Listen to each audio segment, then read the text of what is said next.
is going on, everybody? Welcome into another edition of the Daily Energy Newsbeat Stand-Up here on this gorgeous Tuesday, August 15th, 2023. As always, I'm your humble correspondent, Michael Tanner, coming to you from an undisclosed location here in Dallas, Texas, joined by the executive producer of the show, the purveyor of the show, and the director and publisher of the world's greatest website, EnergyNewsbeat.com, Stuart Turley. My man, how we doing today?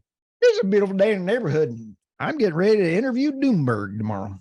Yeah, that will be awesome. You can check that out both on our YouTube and our podcast link here on this same channel as you guys listen to. Love Doomberg. Avid subscriber to his newsletter. So hopefully we're going to make sure that we use his image in the video. When we do the video, you've got to make sure that you have his little Doomberg bird there. Oh, he's now a talking bird, and he's there the whole time. David Blackman, our teammate, just interviewed him, and it was a hoot. I mean, he's really cool. No, that's awesome. So we appreciate him coming on, and you can check that out on our podcast. But we have an excellent show for you today. First up on the menu, what are the BRICS planning to do at their what are the BRICS planning with August 22nd Durban Accords? I mean, this just sounds outright spooky here. Stu's been doing a great job of keeping us up to speed on BRICS. We also will cover Russia confirms BRICS will create a gold-backed currency. Both these go hand in hand. BRICS seems to be continuing to push the meld here. Next up, Russia's largest independent gas producer delivers first train to flagship Arctic LNG 2 project. Russia continues, despite sanctions, to push energy. This is a large project they've been looking to turn online. Next up, higher energy prices push United States energy trade with Canada to record value. Next up, China abandons Paris Agreement, making U.S. efforts painful and pointless. That's, I think, the real key.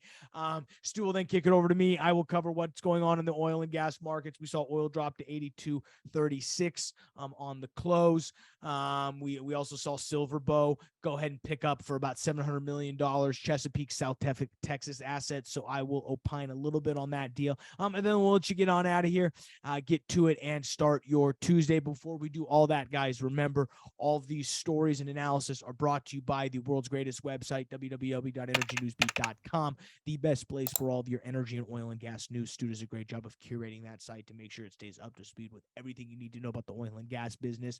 Dashboard.energynewsbeat.com, the best place for all of your energy and data news combo. Hard at work at V2. Get that before it goes behind a paywall. Check out the description below, guys. Links to all of the stories we are about to cover. Follow us on YouTube, Spotify, wherever you get your podcasts. I'm out of breath, though, Stu. Where do you want to begin? Hey, let's go rumbling. Hey, what are the BRICS planning with August 2nd Durban Accords? Okay, this is coming up quick, dude. And, you know, it is Brazil, Russia, India, China, and South Africa are in the BRICS. Now, let's go through this here. This is global trade runs on U.S. dollars. This is where we were talking about this, and that is Nixon got us off the gold standard. Yep. That allowed our government at that point to just print money whenever they wanted to. Yep. And it just drives me nuts. He puts in this article. Okay, he says right here, it's our currency, but it's your problem. President Nixon said that. I mean, not only was he like a real loser, had to bail out, but it's our currency, but it's your problem. Okay. Every president since then has notched that attitude up and weaponized the dollar. So now, the result of this shock and awe economic warfare were underwhelming. The Russian economy failed to collapse. Instead, they used business as usual, taking payments in rubies or gold. Michael, the number 1 and number 2 countries for buying gold, China, Russia. Mm-hmm. Who are 2 members of BRICS? China, Russia. Okay. Who's going to be the primary backers of this new gold? And then there's another article that we ran last week that says they're going to do the same thing. While the U.S. denied the U.S. citizens in 1933 to change dollars for gold. You can't Mhm. buy gold as a U.S. citizen. That's going to be the same thing. They're not going to have to go through and do the same thing. They had limits on it, Michael. Oh, I mean, interesting. So you don't yeah, think we're going to be able to buy gold here soon?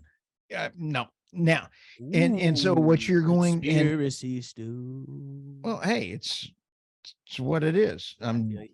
Hey, you want to talk about conspiracies? There's a lot of conspiracies floating around here about Hawaii, and I'm not going to bring us up on that one. Okay. Okay. It may August 22nd may mark the beginning of the end as business as usual. This has been coming fast, and I've been warning you. I said, hey, everybody says, oh, it may take us years to get off of the US dollar. I think it's going to happen sooner than that. Interesting. Well, what's going on now with Russia? Russia's confirming something about BRICS here. Yes, Russia, William Middlecop, there you go. It's official. BRICS is planning to introduce this bill trading in currency backed by gold. Many analysts, gold-backed currencies, the next evolution in this process. And Michael, you brought it up, being that you're the mines graduate with your master's, know-it-all, and the most knowledgeable millennial I know on this. Was it 2%? Is it the only gold? Are you looking for somebody that? Because you weren't describing me. Well, both you and I have haircuts for our podcast listeners, so we got smarter. At first glance, the new transaction unit backed by gold sounds like good money, and it could be foremost a major challenge. Now, for making the new currency as good as gold, it must be convertible to gold on demand. And there's where the argument comes in. Is it going to actually be, or is it going to be backed by Russia and China, very much like the US said, no gold for you. It's only mentally. The full faith and credit of the CCP. So this is turning out to be really interesting. Will you be able to buy gold? Boy, I'll tell you what, I want a gold mine right under my bunker. This is when we should probably run an ad for some Goldco company to be like, buy gold now. Yeah. If we were Fox News, we'd run an ad for a Goldco below us. I'm going to call William Devane. Hey, I'm William Devane. And yes. Lear Street Capital, where you can buy and sell gold at a 45% markup from us. Right. And so that's where it gets in. You have to buy them through those as opposed to just going to the government and exchanging it for gold. Nonsense.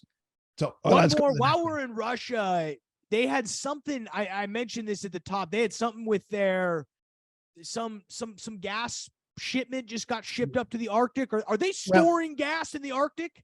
Well, no, the Arctic is actually where they're getting all of their natural gas for Boston. It goes into the Boston, which is, does New York and everything else.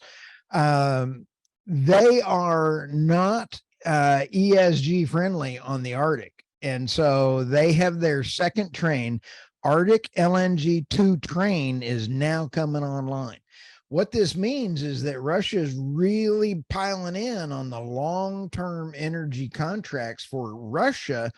What's not covered in this story is the fact that the Arctic Express, or the shipping route from right over the pole over to Asia, is really working now. And they're starting to have they have 5 nuclear icebreakers.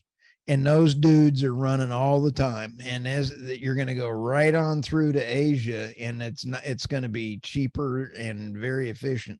So they're not ESG, but they're selling a lot of LNG, and they're going to be doing a lot. Yeah. What's next here? China abandons plan. This one's a nutty one. China abandons Paris Agreement, making U.S. efforts painful and pointless. My favorite words. Let me go through a couple of Trumpisms here. And so when Trump got out of the Paris Accords, I'm just setting the tone for this article. Trump got out of the Paris Accords, and he did it because, look, we're reducing our carbon footprint. China's doing nothing. It's the same thing he did with NATO. we're going to back out of the NATO payments until you all pay your fair share. Brilliant. It was one of the best things he could have done. He backed out of the Paris Accord and said, let's retalk the Paris Accord, which was good business. And then China in the last 4 months Biden has insulted China, Xi. Then Xi has turned back around and insulted Kerry. Kerry is now turned back around, and now they're having people trying to pull Kerry's money of a unapproved thing. So all this has got a lot going on in the background. Let me go through the article now. Xi says remarks came when climate envoy and former Secretary John Kerry was visiting Beijing to open it up. The clear signals from China are a deliberate slap in the face to America, and now Representative Chip Roy is filing things to defund Kerry's climate change office at the State Department. Based on China's energy and resource endowments, we will be able to advance initiatives to reach peak carbon emissions in a well-planned and phased way, with the principle getting before the new, discarding the old, he announced in the address to the party Congress.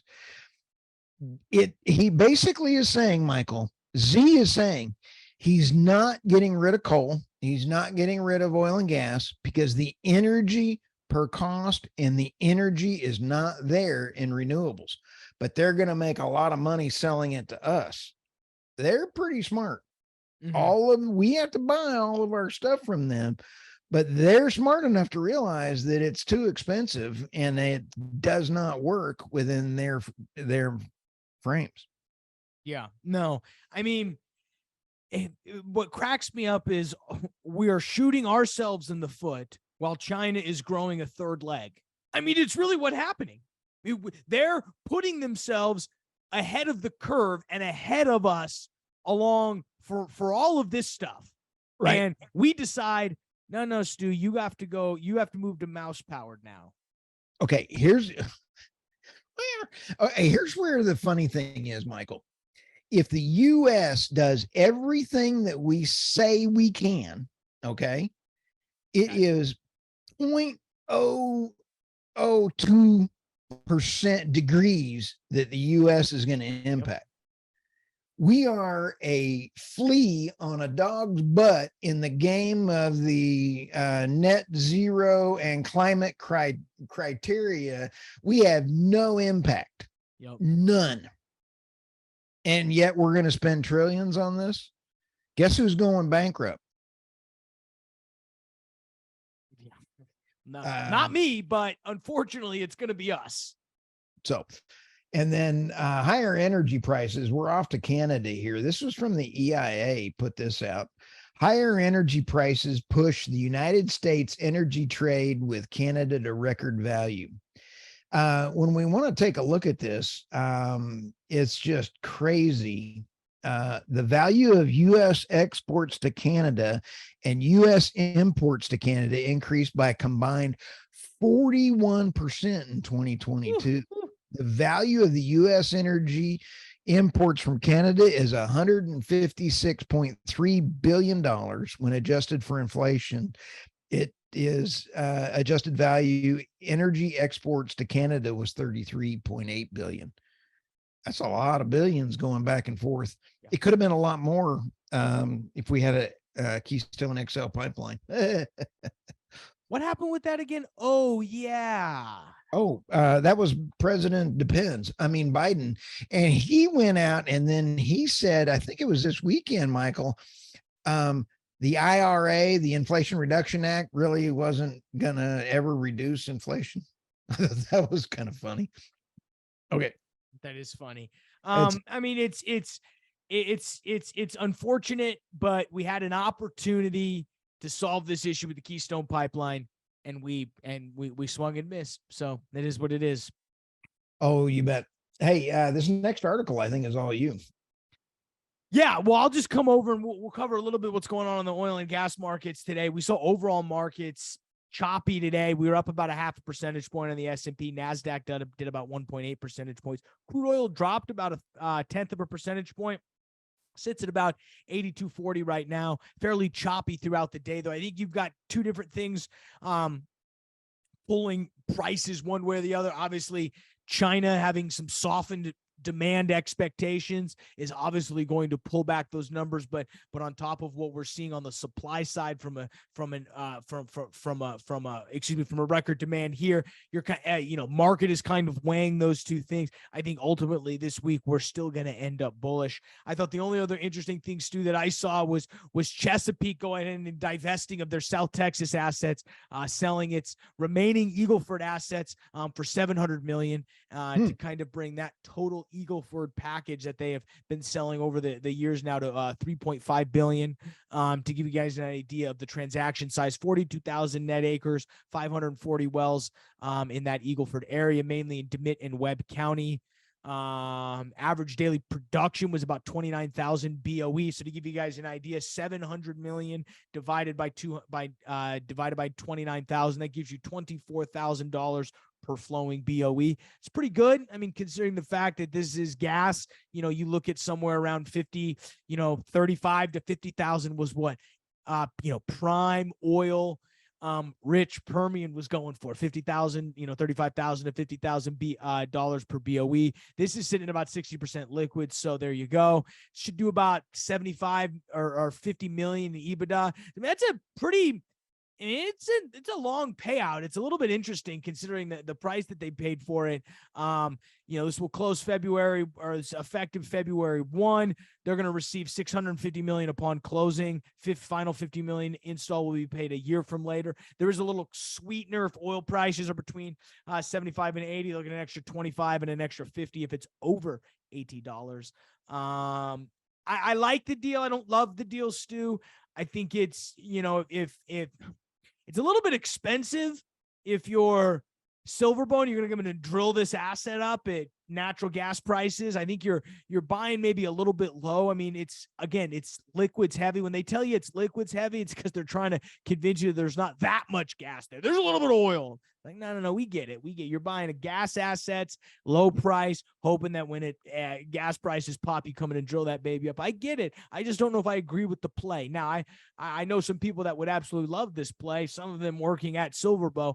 But I think there's two sides of this. I probably, I think if you're Nick Delso, you've probably been trying to sell this to SilverBow for months now, and it's probably the SilverBow side that's been holding this up. Obviously the kicker on oil prices has something to do with it, which is interesting. But Nick over at CNX. What's up? Was that Nick over at CNX? No, Chesapeake. Chesapeake, thank you. No, not quite. Nick, we love over there. You're thinking some gas. I know you're trying to pump the podcast up. I like it though. Nick, this is Nick Deloso. I don't know who the CEO is. Nick Delios. They're similar sounding names. Yeah, I'm sorry, I wasn't paying attention. Apples to oranges. All right, Stu, what should people be worried about? China and crude has been overbought in the territory for some now in this article, defying expectations of correction. It has been singularly focused on U.S. economic optimism, exclusion, increasingly stronger headwinds and blowing in the Eurozone and China. China is announcing today, when this is airing, on their economy numbers. So I bet we're going to see some ups and downs tomorrow on the crude oil based on China reporting how good their economy is. Well, you always are scary, but unfortunately you're right most of the time. Most of the time. Right, I'm mostly dead. Was it only mostly dead? Mostly dead.